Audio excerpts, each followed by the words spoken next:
Right, so this is the Ericsson headquarters. Ericsson is based in Stockholm. At least that's where the headquarters is. It's been around since 1876 in the telecommunication market.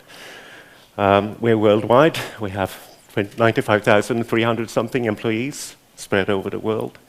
And out of those, we have a staff of user experience people, roughly 60 people, and those are the red dots on the map. The majority of them are based in Stockholm. That's where my colleague Sarah Farrell and I work. The experience design team looks like this. We have many different roles. We have 3 user researchers. Some of our colleagues do a bit of user research, but we are the designated user researchers in the crowd of about 30, which also encompasses 18 nationalities and counting. So it's a very diverse team. We have a number of interaction designers, we have a number of visual designers, and we even have some front-end developers because we supply a design system to Ericsson in order to enable an Ericsson brand. The Ericsson look and feel should be prevalent. And we'd like to have more user researchers, so please talk to me or Sarah during the break. If you're old enough, you might have seen these. This was the time of the beginning of the handies, as they say in Germany, the mobile phone. And at this time, Ericsson had a presence in everyday life. Most everyone knew about Ericsson because they'd seen the big and bulky, the pumpkin telephones, as the first orange keypad ones were called. Nowadays, we don't make mobile phones anymore. We did collaborate with Sony for a number of years. So you might remember the Sony Ericsson brand. Now it's just plain Sony. And Ericsson is supplying this, the antenna you see, and the box, the white box. We provide the infrastructure which enable you to make mobile phone calls. And sometimes they're out in the forests of Australia. But they look very anonymous, don't they? You don't see the Ericsson logotype anywhere. And in some countries, we even disguise the antennas to look like palm trees. These are our customers' customers, everyone using a mobile phone. And we have to understand the customers' customers in order to provide the customers with the right services, the right equipment.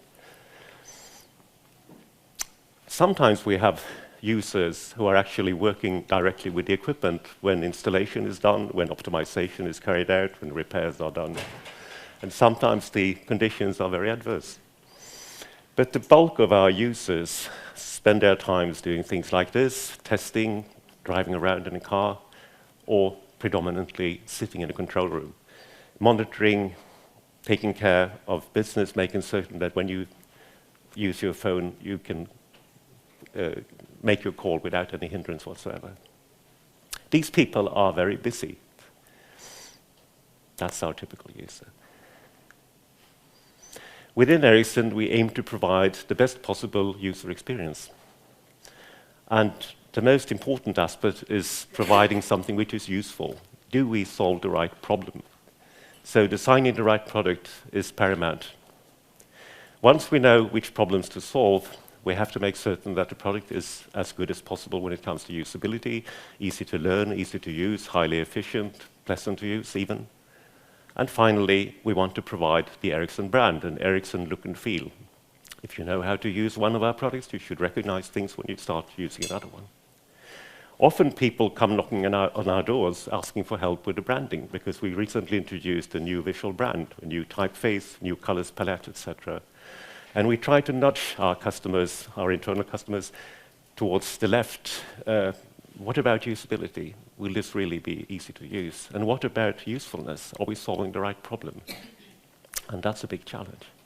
But usually, the branding is sort of our foot in the door. It enables us to get in touch with development teams that should have talked to us a lot earlier, but better late than never. So how do we work? Well, ideally, we start by analyzing the needs. We design. We realize that we need more analysis, so we go back again. Eventually, we reach a design which is mature enough to be tested. And once you start testing, you typically have to go back and redesign. Sometimes you even have to go all the way back to the analysis again. So this is an iterative way of working, and this is the ideal picture. In reality, it's not always like this. So the research questions that we like to answer is foremost, who are the users and who is the customer? what are their goals? And the individual goals are, of course, dependent on the organizational goals, because otherwise you will probably not get your pay. And finally, the most tricky one, actually, the context of use. In which environment will the product be used? Is it going to be used when it's minus 20 below outside, when you're climbing a mast? That's really a difficult environment to work in. Or will you be sitting comfortable in front of a number of screens, chatting with your colleagues, having coffee? It all depends. Maybe you're going to use software from another vendor in conjunction with our software. Will they have some similarities or not? Can you export, can you import information? Those are the kind of questions we try to find answers to. So how do we go about this? Well, first of all, we have some challenges. Ericsson is a technology-driven company. A lot of inventors that come up with brilliant solutions and then start looking for a problem. I'm being a bit facetious, but the organization is layered. It's a huge organization, 95,000 plus. And our professional users are few and busy, and sometimes very far away. Sometimes as far away as South Africa or Australia. So how do we get access? This is us, Sarah, me, and my colleagues back in Sweden doing user research. We do have a few colleagues in other corners of the world as well. We have a colleague in Hungary, for instance. We want to do user research. We typically get contacted by a development unit who is responsible for one or more products. They need our help. Sometimes we need to convince them, well, this is not good enough. We need to find out more. We need to do our analysis work better. Then we have to tackle the markets, the customer units. And the customer unit is the entity which is responsible for a particular customer. And they are very protected because that's their bread and butter. Maybe they have spent years building up a good relationship with a valuable customer. We don't want to rock the boat. And we need to convince them we will not rock the boat. We will improve your relationship with the customer. And finally, we need to convince the customer we will not disturb your operations. And even though your users are few and busy, we'll try not to impinge upon them too much. And finally, the user. So you see, there are a number of barriers that we have to cross. And we have to do a bit of marketing ourselves. Why is our work important? What will the impact be? And again, we will do our utmost to disturb operations as much as possible. And we need to build trust. And that's one word I was actually missing yesterday. I don't think anyone mentioned it, but to me it's paramount. If you don't build trust with the person you're interviewing or observing or studying in some other manner, how on earth can you trust the results? And we need to build trust across all these layers, because if the customer unit doesn't trust us, we will not get access. So what research methods do we prefer? Well, this is an order of preference. To go out and observe in the wild is invaluable. That's the right context to be. We interview people, but doing it in situ in the right environment is so much more valuable than doing it in a conference room or doing it remotely. Sometimes we have to make do with remote interviews. I didn't go to South Africa, I didn't go to Jamaica, I had to do those interviews using Skype. But yeah, you grin and bear it, maybe next time. We sometimes send out surveys, and finally we rely to some extent on analytics. We measure the behavior of users, which link did they follow, which button did they click. But again, the analytics can tell us the what, never the why, the underlying reason for why did someone click a particular link. For that, we need to go back up the chain and hopefully interview people. Contextual inquiry. How many of you have been using this method?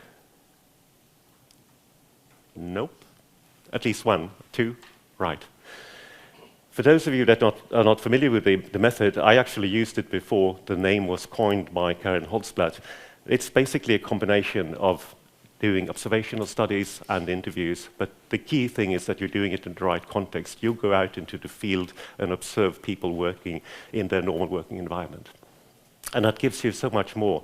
It gives you an insight into the tools they depend upon, how they work together with their colleagues, all the things that you need to be there to observe. And you form a partnership, because when you observe, when you interview, you also feedback and discuss with the subject. This is my observation, this is my conclusion, is this correct? What did I miss? Please explain to me. So you get a quality control on the spot. You interpret the results and you share it. You have a focus, you can steer the discussion, you can perhaps even influence which tasks are going to be performed. That's another important thing. The tasks that are performed are the everyday tasks that the person would be doing anyway. You're not presenting them with some artificial task in a laboratory setting. And of course, you run the risk of the really interesting things not happening while you're there observing. So my favorite concluding question is usually, what didn't happen today? Or what happens when I've left?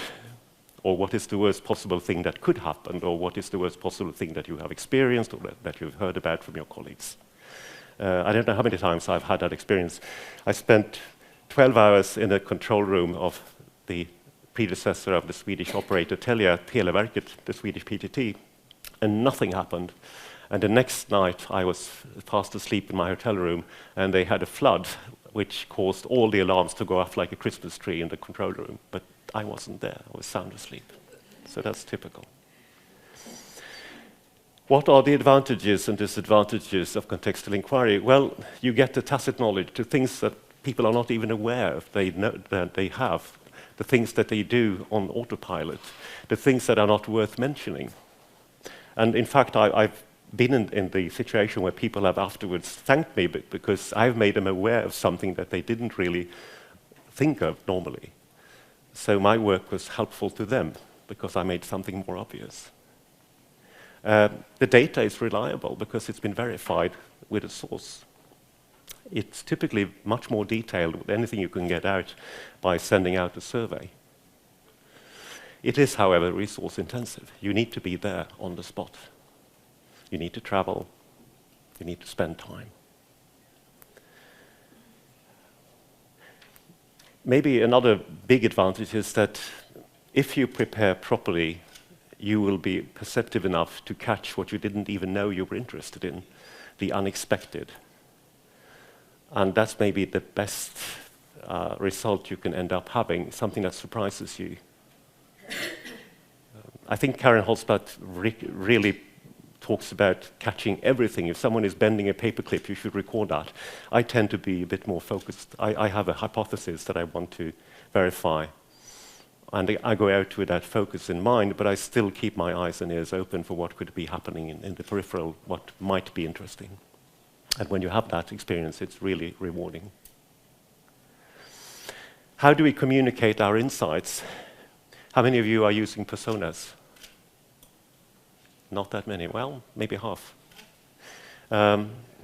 Sometimes I find personas being overused because they are sort of fun. And people tend to name them with an adjective like Pepe Pia or whatever. There are some advantages, but you need to stress the point that these are fictional ones. These are not real people. And that's why we prefer using cartoonish figures instead of stock photo model images. The cartoonish appearance conveys, hopefully, to the people that use these, that these are fictional. They are, however, based on real insights. You have to do proper research. You can't do desktop research and end up with personas. And as a rule of thumb, we typically expect to have at least 5, 6 users to base our personas on. If we have less, no go. A persona can create empathy, and above all, it creates a feeling of consensus. This is what we're aiming for when we're doing our development work. So which characteristics do we focus on when we create this kind of summary? The role, the line manager in this case, is highly important to us. We don't care if they have a cat, or if they have a sailboat. We care about their role, their professional role. We care about the work context, as I've said before. We care about their main tasks. We care about the frustrations they experience, but also the motivations. It's easy to look for friction because it's so evident, but it's also important to catch what is working well. so you don't remove it accidentally. And also, I find that it makes the discussion more balanced. If someone is offered the opportunity of praising something, they tend to be more frank when it comes to criticizing as well. It's like the shit sandwich, as someone said. We also preach the gospel. This is me evangelizing in Madrid, Spain. So we continuously try to educate our colleagues. And now to my final part of the presentation. This is a case study. I visited an operator in the UK. This is in the north of Scotland. The operator used to be called EE, Everything Everywhere, but they were recently acquired by BT, so now it's BT/EE to be proper. This is a huge building, and it houses several layers of support agents, people that deal with frustrated customers that call them up and say, my phone isn't working, or my quota is all gone, what has happened? This is the guy standing in front with a yellow ribbon, is one of my colleagues from Hungary. He's a product owner of the product we were interested in studying at work here in Scotland. And this is a technique we often use. We bring someone along and we allocate the task of note-taking to this kind of person. And they are told to keep their mouth shut unless something really, really impossible to understand pops up. But they know that at the end of the conversation, I will give them the opportunity of asking any other questions. But I have the sole responsibility for creating the rapport, creating the trust with the user, and they will sit and observe and take copious notes. In some cases, it works beautifully. This is a very good subject of that. Sometimes it doesn't work at all. You see this huge array of desks where I think in the vicinity of 700 people work answering phone calls for 12 hours at a time, 12-hour shifts. When we arrived, we had to spend quite a bit of time introducing ourselves and the purpose of our visit. We had already supplied our customer unit with this information, but evidently it hadn't been communicated clearly enough. So what we met in the morning was a fairly negative manager who wasn't really keen on having us disturb her operation, because of course she had KPIs. If the calls weren't answered in time, maybe she would get a smaller bonus. So I spent a lot of time explaining to her who we were, the purpose of the visit, the methodology, and above all, that we would do everything in our might to disturb things as little as possible. We then proceeded interviewing her to better understand the organizational goals, etc. And then we were granted permission to interview 2 of the people working with our software. And it felt very little, like we travel all the way to Scotland, we spend a full day, and we only get to talk to 2 people. I managed to finagle an additional thing. We got to make 4 observations. That is, sitting in, listening in to the conversations the support agents had with the customers. And then we were basically not disturbing anything. They were going about with their regular job as normal. We could ask a few questions before the next call arrived, but typically they were very frequent. So the real deep interviews were the 2 single ones we managed to do. However, we gained a lot of insights. When we returned back to Sweden, we brought together a number of UX designers and developers, and we held a number of workshops to disseminate the insights we had picked up. And this led to a fairly complete redesign of the user interface. When we showed the new interface to the customer, this was the comment we got: marvelously, marvelously improved. So this is a success story that we use internally to market what we can offer. A little bit of the research made a huge difference. A single day of research in this case totally turned the impression of the software around. So I didn't even look at my watch, but I think I'm ahead of time. Good. I'll ask Sarah Farrell, my colleague, to join me for the Q&A. So please, bombard us with any question. Oh, thank you.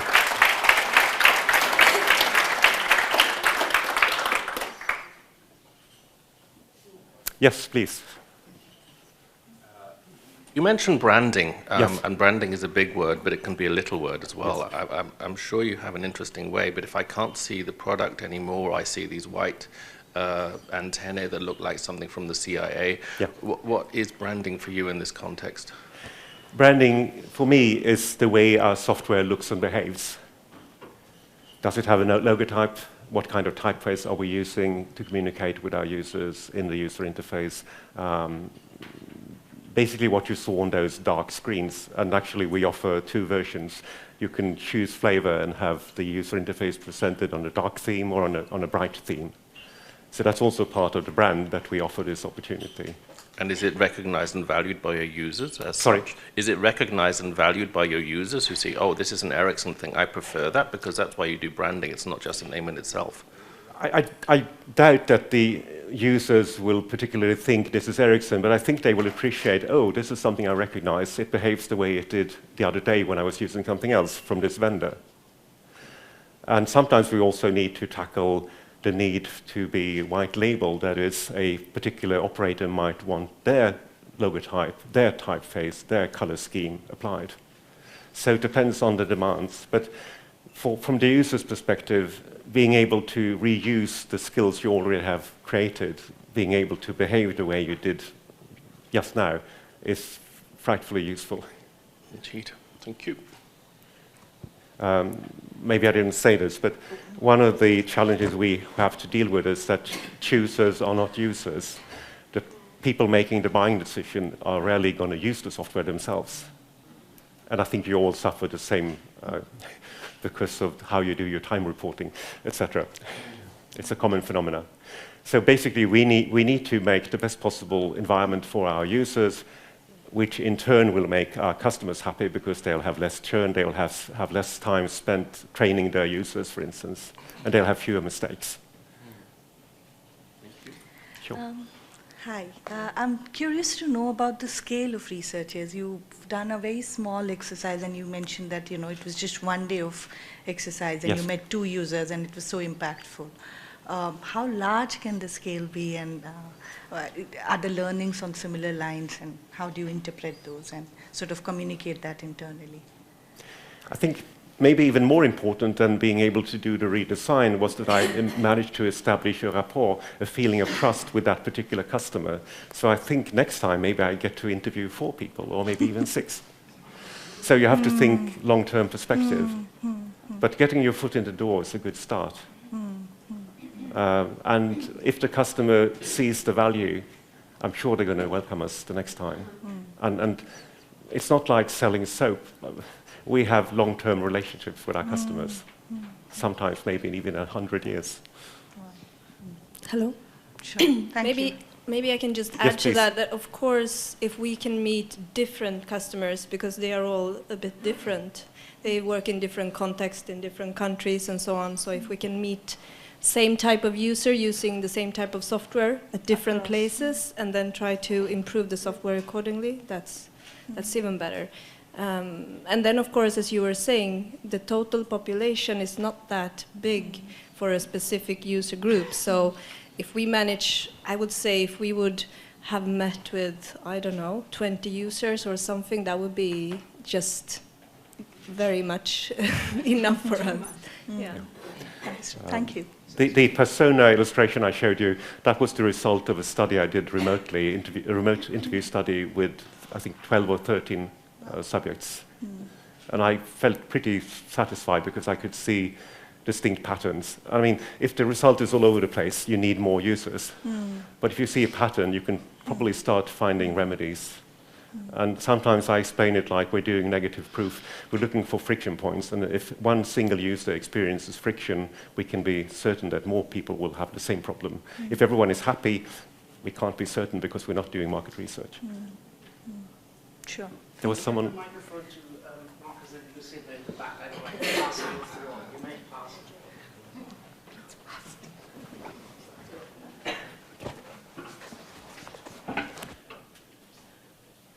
Thank you.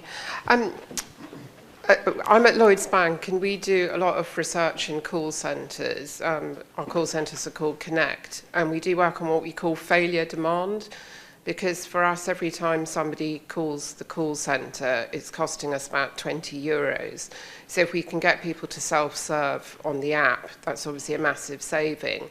But to your point about resistance when you arrive at the call centre, we have exactly that problem. I mean, I can understand from the call centre's point of view, we're kind of there to work out how to cut their staff, basically.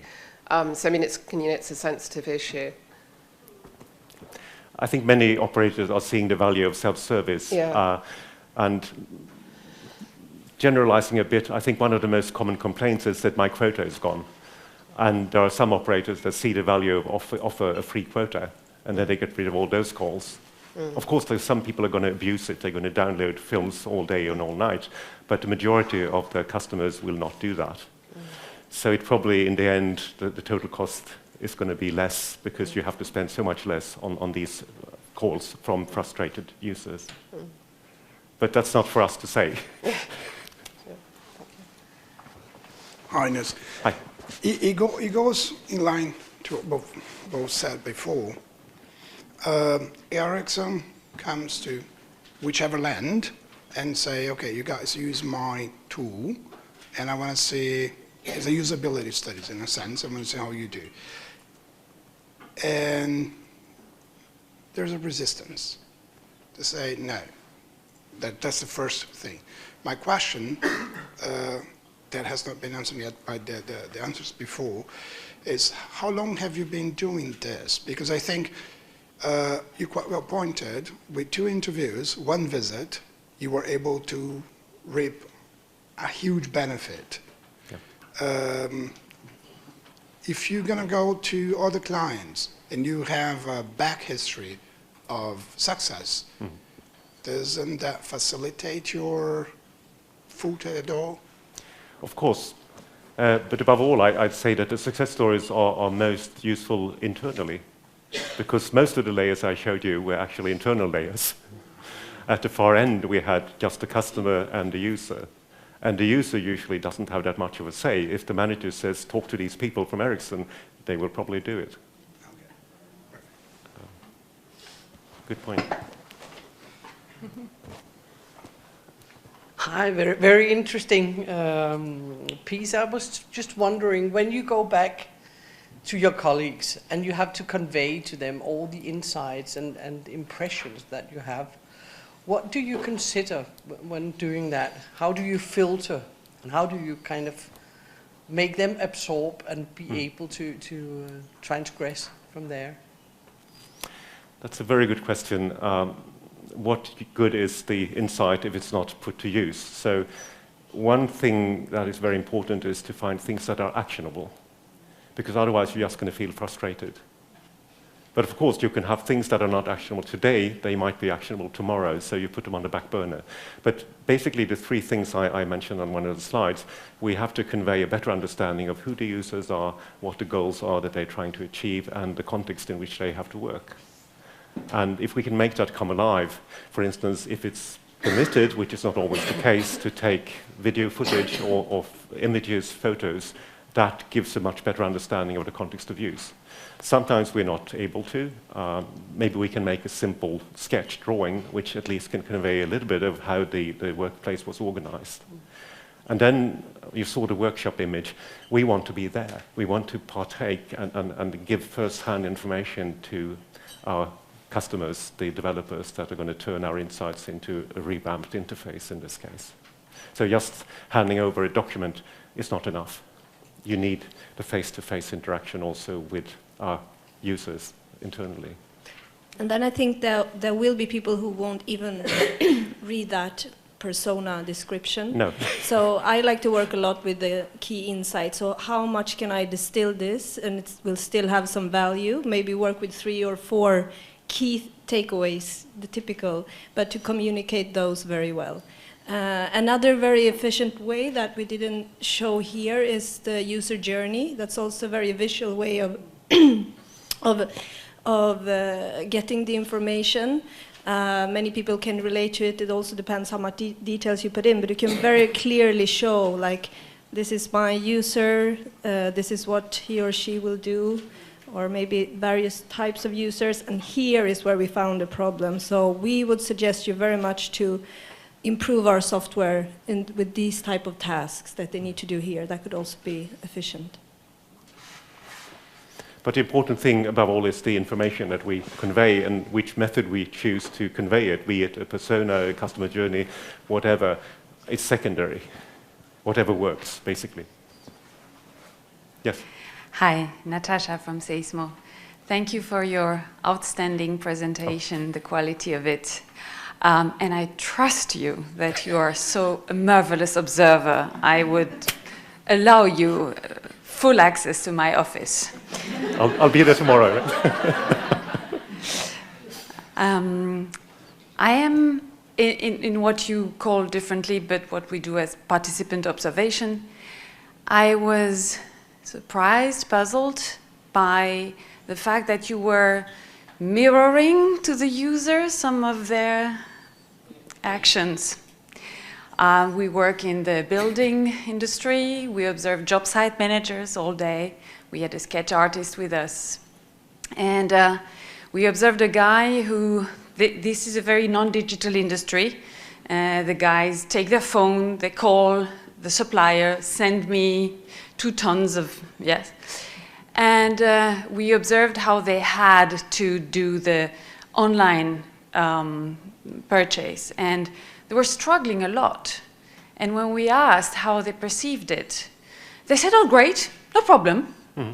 Because there is such a pressure to be modern and to comply with the new rule, which is you have to be able to do the fucking online order, right? Mm-hmm.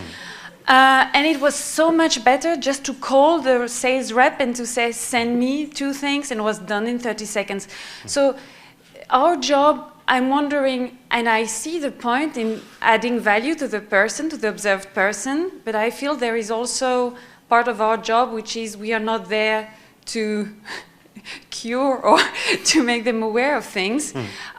And that's the moment where I would like to know how much of what you observe do you distill, if you are able at all in real time to have the distance to realize the insight, which we don't. And how much of it do you keep for yourself? Because this is maybe not good to mirror that to the user. Thank you very much. Very good comment and question, and thank you for the praise. I think as a researcher, what you have to differentiate between is what do you observe, what do you hear, what do you see, and what is your conclusion. So you never want to skip documenting that first data, because maybe you made a wrong assumption. But that's the beauty of the contextual inquiry. You will feedback to the user, this is what I saw, this is what you said, and this is my interpretation. Is this totally wrong or is it correct? So that validates your data right on the spot, which is key. Then, of course, you can make comments just for yourself that you don't want to share. That's perfectly fine. But the raw data, that's what you need to validate. You had one more question, but let's see, what was it? Oh, yeah. You said that they were positive. They said this is not a problem, whereas you saw it being a problem. I mean, that's, again, anytime you're studying a human being, you will affect them in some way. They will want to be friendly, unless something is horribly wrong. Then they might sort of really reveal their true feelings. But I've done studies where people have failed 7 out of 7 tasks, and yet when I asked them to rate the product, they said, oh, this is great, this is modern, this is fun. And you bite your lip because you can't say you're lying. But you make note of it, of course. Okay. And secondly, people want to be professionals, they want to be competent, so why should they lower their guard and admit that they are struggling? And sometimes if you ask your questions in a more clever way, you might be able to catch some of that. For instance, pretend that you have a new colleague joining you and you want to introduce him or her to your job. What would you point out, something that needs his or her attention?